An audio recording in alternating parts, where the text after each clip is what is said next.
one of the scholars, his name is Shaqiq al-Balkhi. This scholar, he said that the doors of tawfiq, the doors of success are closed because of 6 things. If I'm doing one or more of these things, that could be the reason why are the doors closed in my face.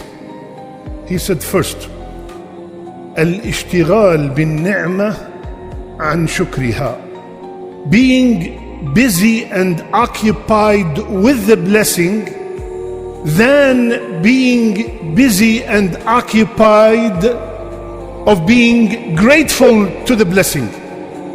Being busy with the blessing and forgetting the blesser.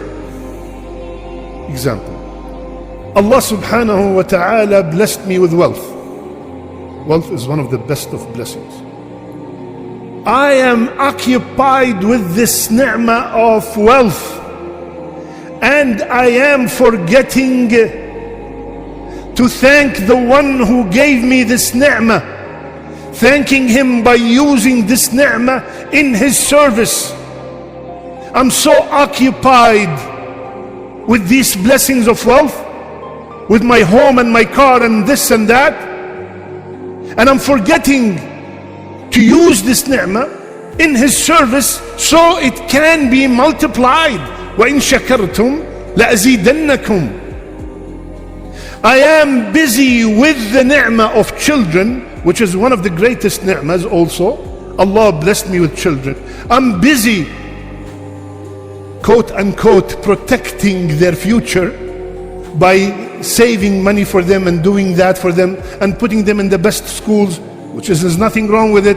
But I am busy from teaching them their deen, teaching them Arabic, teaching them Quran, which is the gratitude for the ni'mah of children. So I'm busy with the ni'mah and I'm forgetting to thank the mun'im. My brothers and sisters, how can we be thankful? Being grateful, being shakur to any blessing, it involves 3 things. With the heart, being grateful with your heart. What does that mean? When we are grateful with our heart, that means I admit and confess and believe that every blessing that I have is from Allah Azza wa Jal.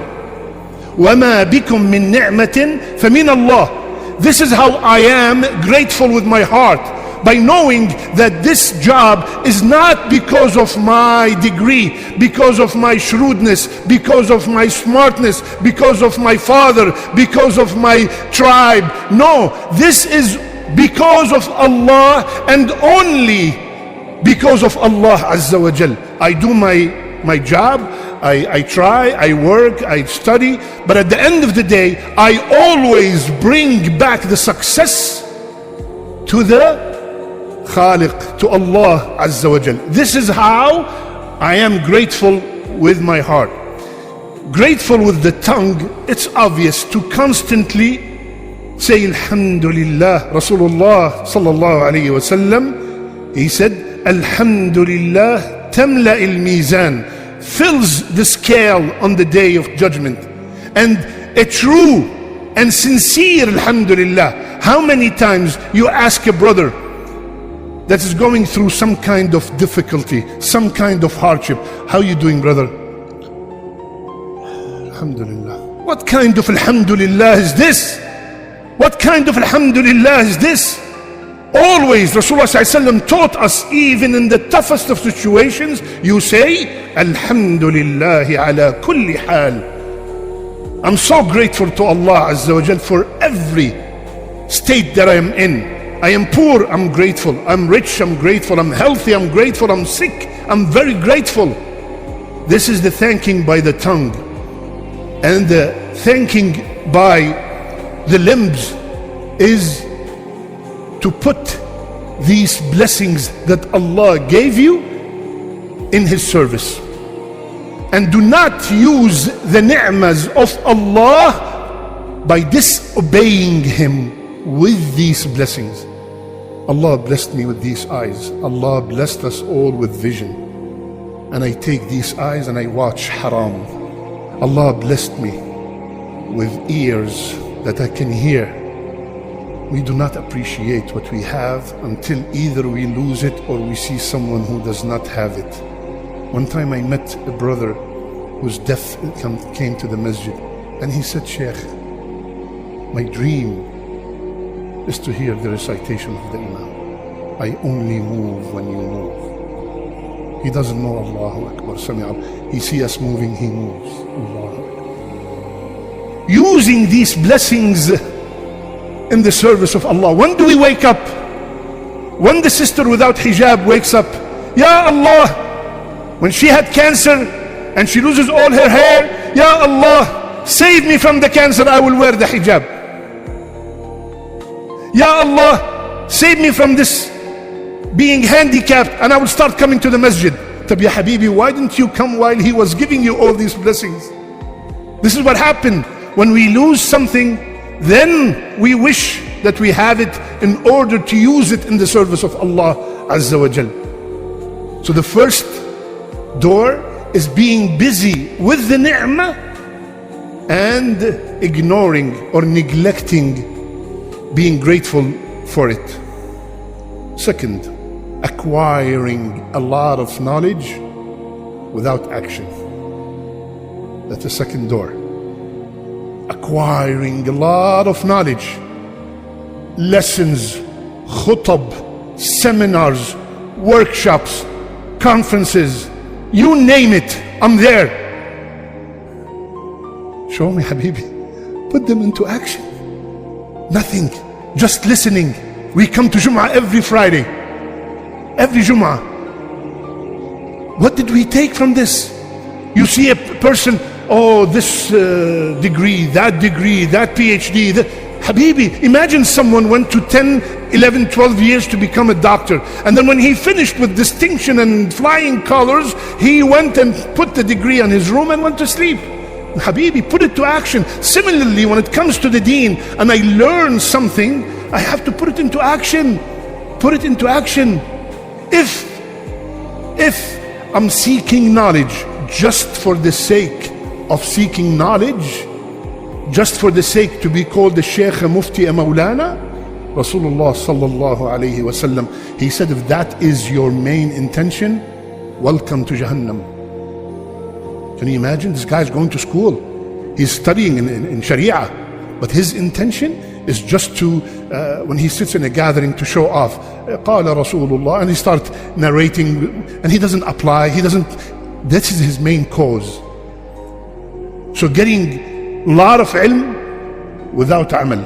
Beg Allah, beautiful dua, Allahumma ja'alni min al-alimin al-amilin, the one who know and act upon it. May Allah make us all among them.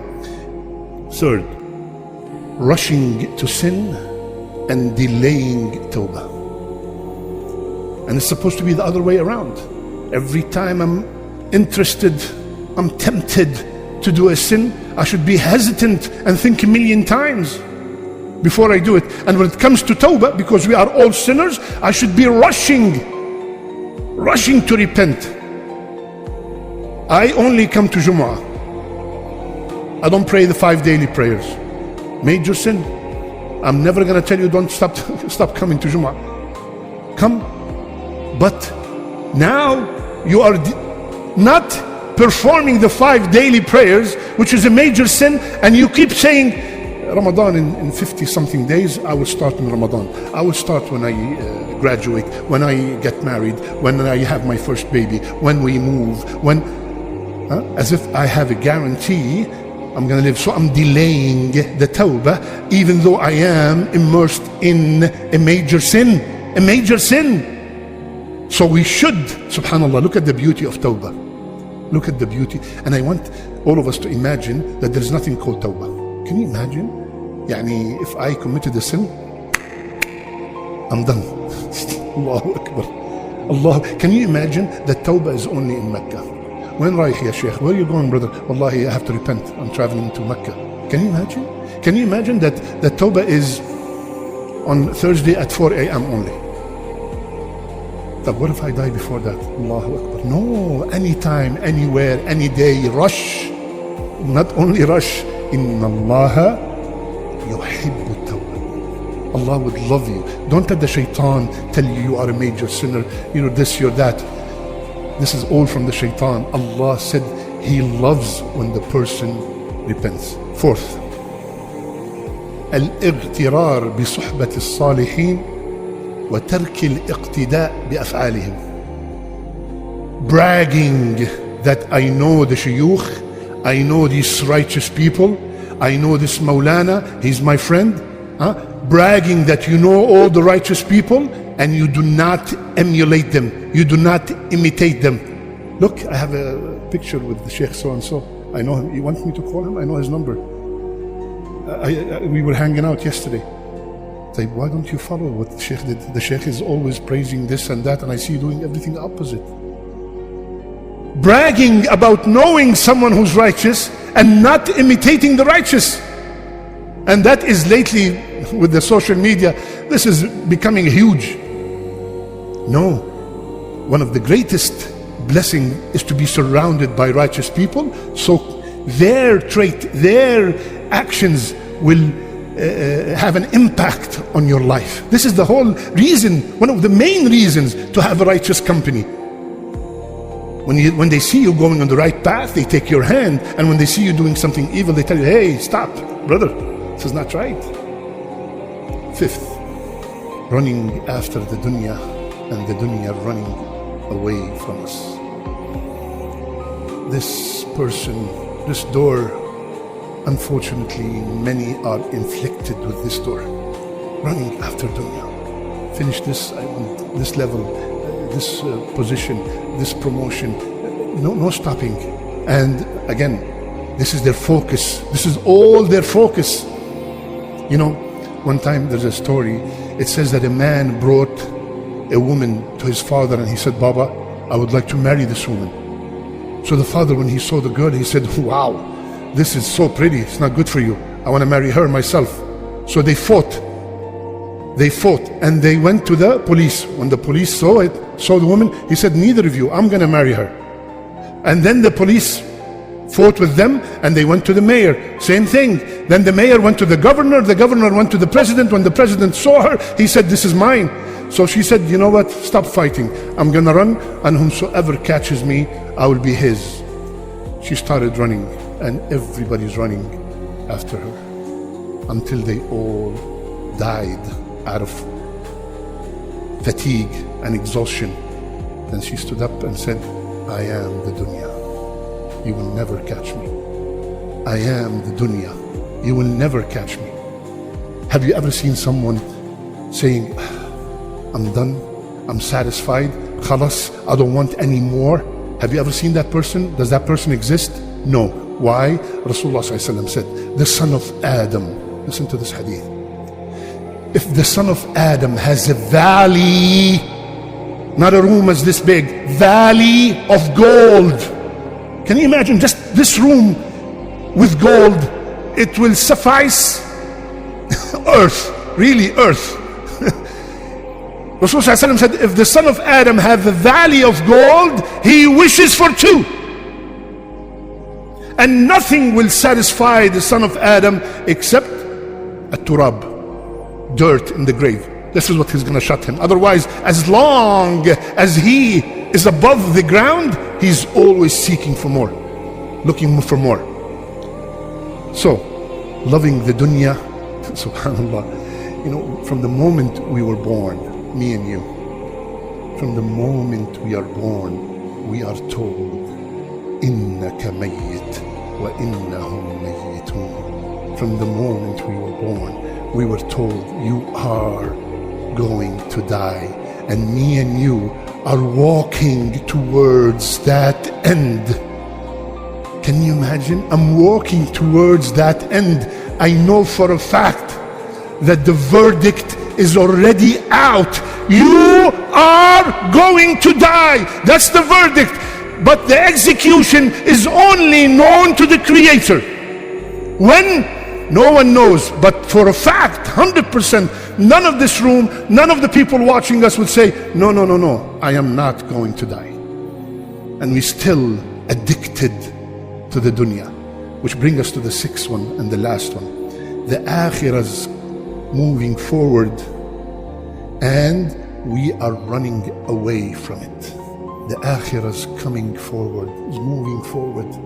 Every breath that I take is bringing me closer to my trip to the cemetery.